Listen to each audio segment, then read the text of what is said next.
Sumber Daya Manusia Aceh atau yang mewakili, Kepala Biro Humas dan Protokol Sekda Aceh atau yang mewakili, para pejabat eselon 3, sekretaris dan para kepala bidang Diskominfo dan Persandian Aceh atau yang mewakili, para narasumber yang kami muliakan, para peserta workshop media online menuju komunikasi sehat. Selamat datang pada acara hari ini. Saya terkesima karena rupanya blogger-blogger ada juga yang wanita ya. Saya pikir laki semua, pria semua. Para undangan dan hadirin sekalian yang berbahagia, izinkanlah saya selaku Ketua Panitia kegiatan workshop media online menuju komunikasi sehat tahun 2019 melaporkan kepada Bapak bahwa maksud diadakannya kegiatan ini adalah untuk mendukung program pemerintah dalam upaya mencerdaskan kehidupan bangsa, yaitu program Aceh Carong dan meningkatkan kualitas sumber daya manusia. Adapun tujuan kegiatan ini adalah memberi motivasi kepada masyarakat untuk berkontribusi dan berperan aktif dalam mengeksplorasi hasil pembangunan dan prestasi yang dilaksanakan oleh pemerintah Aceh yang kita sudah tahu sudah berjalan lebih kurang 2 tahun. Sehingga informasi tersebut dapat disebarkan oleh para blogger melalui tulisan mereka di channel masing-masing. Kenapa di sini ada kalimat menuju komunikasi sehat? Artinya dalam penyampaian kita baik berblogger, berchatting, bermedsos atau apapun, kita sebagai rakyat Aceh juga punya tata cara bahasa santun yang artinya tidak bisa menyinggung perasaan orang lain. Ya, disinilah kita melihat kenapa sudah tergeser sekali arah komunikasi kita yang selama ini semenjak politik ini, jadi sudah bergeser arah komunikasi kita itu yang menurut saya kurang baik. Adapun jumlah peserta kegiatan ini Pak Kepala Dinas berjumlah lebih kurang 40 orang yang dapat Bapak lihat sendiri, hadir semua yang muda-muda, yang cowoknya ganteng-ganteng, yang ceweknya juga cantik-cantik. Peserta dari berbagai elemen masyarakat, dari pelajar, mahasiswa, dan masyarakat umum. Selama pelaksanaan workshop, semua biaya konsumsi, akomodasi, dan uang transportasi tanggung oleh panitia pelaksana.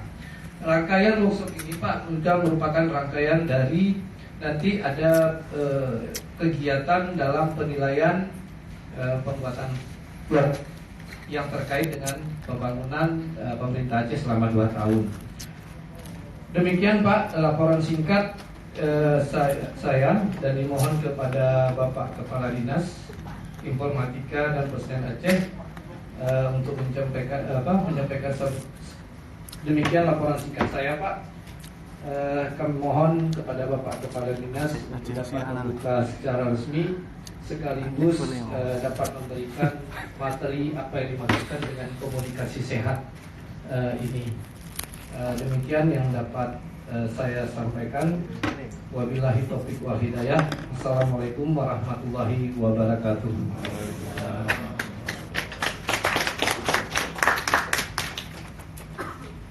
Selanjutnya, kata-kata sambutan sekaligus pembukaan oleh Kepala Dinas Komunikasi, Informatika dan Persandian Aceh oleh Bapak Marwan Nuzuh, PHSC MA.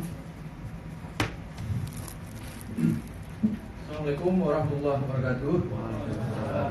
Dan syukurillah, salatu wassalamu ala Rasulillah wa ala alihi wa sahbihi wa mawala. Puji syukur mari sama-sama kita panjatkan kepada Allah Subhanahu wa taala di mana pada hari ini kita telah dapat berkumpul di sini dalam rangka workshop media online menuju komunikasi sehat.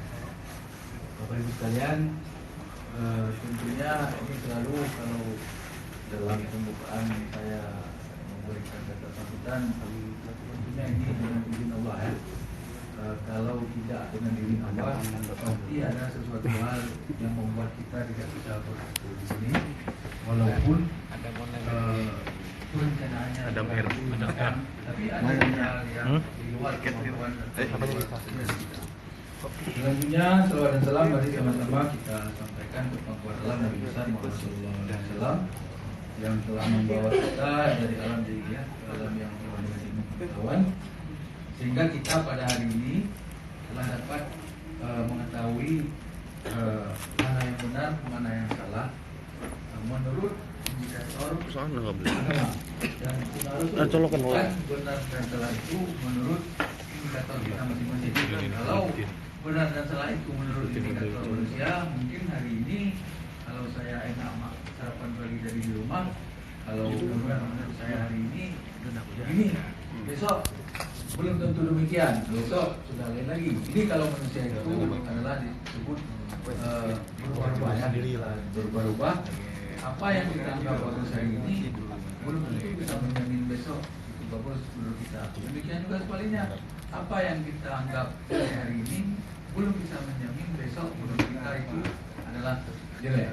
Makanya Rasulullah SAW berpesan kepada kita, apabila kamu menyukai sesuatu, sukalah sekedarnya saja, jangan berlebih-lebihan. Sebab boleh jadi apa yang kamu suka hari ini akan kamu benci besok. Demikian juga sebaliknya, apabila kamu membenci sesuatu, bencilah sekedarnya saja. Sebab boleh jadi apa yang kamu benci hari ini akan terbalik besok. Kamu akan membencinya besok. Makanya Bapak Ibu, adik-adik, kalau suka kepada seseorang yang belum kawin, suka sekedarnya saja. Jangan sampai ada hal-hal yang di luar agama. Jangan sampai nanti kita sudah berencana mau menikah dengan si, atau sudah berencana sejak dari SD misalnya atau dari SMP. Nanti kita habis kuliah nikah, ya. Besok habis kuliah, ya mungkin duluan kawinnya yang cewek atau sebaliknya duluan kawinnya yang cowok. Makanya itu nggak jadi masalah. Sebab apa yang kita pikirkan baik belum tentu di masa depan itu baik. Karena itu Allah Maha Tahu, kita tidak tahu, ya. Bapak Ibu yang saya hormati, wabil khusus penghormatan saya kepada sahabat saya Pak Frans Delian sebagai pemateri pada hari ini. Beliau adalah dulu sama-sama Pak Tapi katanya bukan level dia, jadi aku bingung juga. Tapi beliau sudah mengambil jalan lain, saya masih tetap mengambil jalan yang sama. Ya, jadi terima kasih Pak sudah sama ini baju PKP, kemudian teman saya juga Pak Fadli, juga kami sama-sama dulu, kemudian para pejabat eselon 4, para tamu undangan, Ustadz yang telah nanti tadi, kemudian nanti kita nanti akan membaca doa, serta panitia sekalian yang saya muliakan. Terima kasih atas kerja keras Bapak Ibu semua sehingga terwujud secara pada hari ini. Penghormatan saya juga kepada perwakilan SKPA, ada beberapa SKPA yang di sini dari Bapeda, ada UPSDM, Dinas Pendidikan, Biro Humas, dan beberapa elemen peserta lainnya yang saya muliakan. Bapak Ibu sekalian, nah kalau kita berbicara masalah media sosial, ini mungkin yang tidak terbayang oleh kita waktu kecil. Saya tidak membayangkan dunia hari ini seperti hari ini. Tidak pernah saya bayangkan waktu saya SD, SMP maupun SMA bahwa dunia ini hari ini seperti ini. Dulu karena saya lahir di kampung, saya datang ke Banda Aceh, saya melihat kalau sudah sampai Banda Aceh, melihat suara becak aja saya sudah senang. Bukan becak kayak sekarang ya, dulu ada becak mesin khusus ya, jadi suaranya pun khusus ya, nggak ada di kabupaten itu becak seperti itu. Walaupun kurang efisien mungkin dibandingkan dengan mesin Honda atau mesin yang mahal sekarang. Tapi begitulah kira-kira perbedaan antara kampung dengan kota pada masa dulu.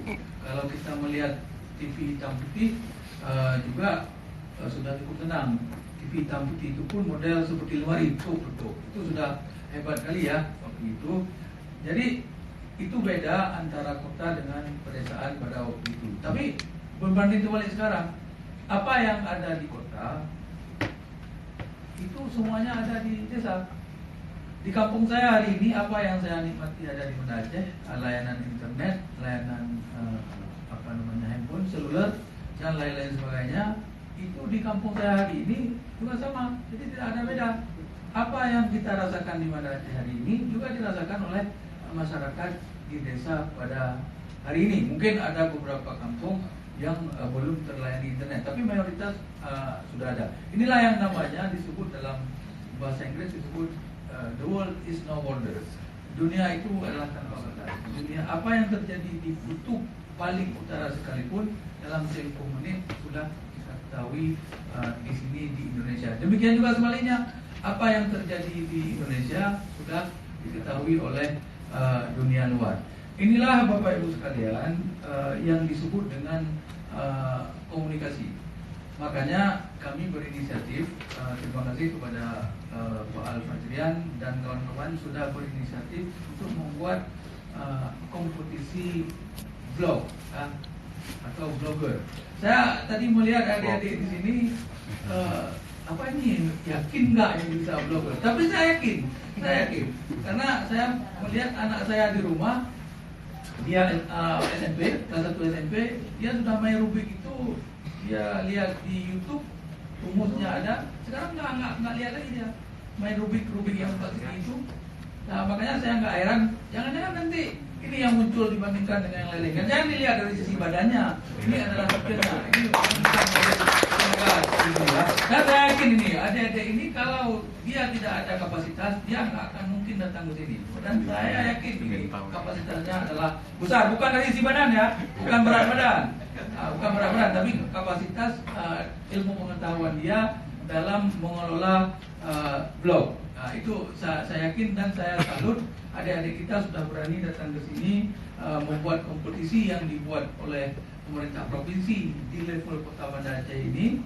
Ini saya salut keberanian adik-adik, harus kita berikan apresiasi karena sudah berani datang ke sini. Dan saya yakin kapasitasnya dibandingkan dengan kita ini, mungkin dengan saya, mungkin dengan narasumber lain nggak tahu ya. Saya yakin kalau dari sisi blogger itu lebih kepada adik-adik ini. Bapak Ibu sekalian, saya ingin sedikit karena tadi diminta untuk mengisi sedikit materi. Saya ingin menyampaikan bahwa pemerintah saat ini dalam mendiseminasi informasi dan komunikasi itu punya tupoksi dan tugas masing-masing, mulai dari pemerintah pusat, pemerintah daerah sampai ke pemerintah desa. Ini namanya urusan pengurun ya. Ada yang wewenang pusat, provinsi, kabupaten, kecamatan, dan kampung. Kenapa saya sampaikan di sini? Jangan kita nanti salah paham. Misalnya ada mati ayam satu di kampung kita, oh ini tanggung jawab Pak Jokowi sebagai presiden. Tidak seperti itu. Tanggung jawab itu adalah kepala lorong, kepala dusun, baru kepala desa, baru sampai ke kecamatan. Jadi ada wewenangnya masing-masing. Jadi jangan sampai nanti mati ayam misalnya satu di kampung, oh ini Bapak Presiden udah nggak peduli sama kita, masa ayam mati di kampung kita, masa urusan ayam itu urusan presiden. Itu ada namanya urusan konkuren, ada pembagian urusan pemerintahan. Nah, inilah yang terjadi selama ini. Diputarbalikkan fakta seolah-olah pemerintah itu tidak peduli. Adik-adik sekalian, kalau saya laporkan, kalau saya buka ya, saya ada laporan tiap hari dari Kementerian Kominfo mengenai hoax atau hoax yang bahasa kita ya, bahasa Inggris sebut hoax. Hoax itu adalah berita yang tidak ada, seolah-olah itu ada. Itu tiap hari saya ada laporan dari Kementerian Kominfo. Bahkan orang-orang tertentu saya menyampaikan bahwa berita-berita yang seperti ini sepertinya bukan hoax. Nah, kalau ada orang yang nanya kepada saya, walaupun saya sudah tahu bahwa berita itu kalau menurut keyakinan saya itu adalah hoax, tapi saya akan konfirmasi juga ke Kementerian Kominfo apakah benar ini hoax atau tidak. Jangan-jangan saya nanti ada keliru dalam menilai. Nah, termasuk di Aceh ada yang terjadi diisukan dari itu anjing menggonggong. Anjing menggonggong di Aceh Utara kalau saya nggak salah ya. Kalau tidak salah ya. Saya tahu dari laporan hoax itu bahwa itu adalah Dajjal sudah turun ke Indonesia, ke Aceh, bertanda akan adanya hari kiamat. Enggak dibilang di hoax itu pun hari kiamat itu pasti akan datang. Cuman kita nggak tahu kapan kiamat itu datang. Nah, ada yang terjadi, ada yang dibilang lagi bahwa di apa namanya terjadi kekacauan di Mekah misalnya. Kadang kita ada saudara kita naik haji di sana, kita konfirmasi di sana, alhamdulillah baik-baik aja. Ada yang tanah longsor, itu cukup ngeri lagi. Tanah longsor, dibilang tanah longsor terjadi salah satu tempat di Sulawesi ya itu. Setelah terjadi gempa, ada rekaman di video, disebar di media sosial, di medsos, melalui WA, Facebook, Twitter, Instagram dan lain sebagainya. Ternyata kalau kita lihat amati gambar di situ, kita lihat orangnya aja, ukuran orangnya aja bukan ukuran orang Indonesia, bukan ukuran orang Asia.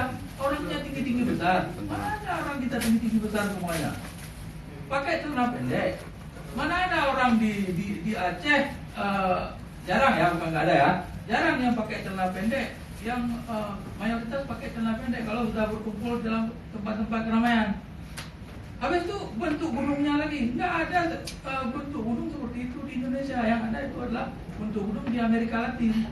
Mungkin salah satu tempat terjadi tanah longsor di landslide ya, di kalau bahasa Inggris di Amerika Latin, itu seolah-olah itu digambarkan di Indonesia setelah terjadi gempa di Lombok kalau saya nggak salah waktu itu, sehingga macam-macam berita beredar.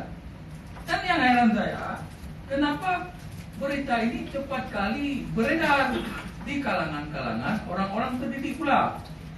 Nah, kemarin saya 2 hari lalu saya diundang sebagai salah satu narasumber. Ada satu penelitian bagaimana tingkat kepercayaan mahasiswa terhadap media sosial. Dan di sini saya yakin ada mahasiswa-mahasiswa ya. Nah, sekarang sudah berubah, grafiknya sudah berubah. Mungkin mudah-mudahan masyarakat awam juga, masyarakat maksud saya di luar mahasiswa.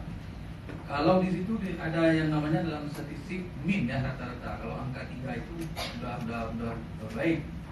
Nah, ada pertanyaan, bagaimana kalau ada satu berita di media sosial, apakah Anda mempercayainya atau tidak? Jawabannya tidak. Ini nilainya rata-rata mayoritas menjawab tidak mempercayai. Artinya ada check and recheck atau cross check. Kemudian kalau ada satu berita yang sifatnya kontroversi, apakah Anda melakukan pengecekan di tempat lain atau langsung mempercayai? Jawabannya adalah tidak langsung mempercayai, akan melakukan pengecekan ke tempat yang lain. Jadi tidak langsung. Jadi ini udah bagus. Jangan ada nanti berita-berita yang disebarkan bahwa nanti suara azan sudah dilarang dikumandangkan. Ini titik bahaya, termasuk kepada anak-anak. Saya pernah mendapati pertanyaan anak saya kepada saya. Dia tanya, ya, dengar-dengar nanti suara azan nggak boleh lagi ya? Dari mana kamu tahu suara azan nggak boleh? Enggak, kata kawan saya gini. Coba itu suara apa? Pas masuk waktu salat, suara azan, nggak dilarang itu. Itu adalah berita bohong. Artinya kalau berita itu sudah terpati di sanubari kita, kemudian kita transfer kepada anak-anak kita yang masih polos, itu akan menjadi image yang tidak bagus. Ya, paling kurang image yang tidak bagus itu bukan terhadap konten berita itu saja, juga kepada kita. Nanti anak-anak kita nggak akan mempercayai kita lagi.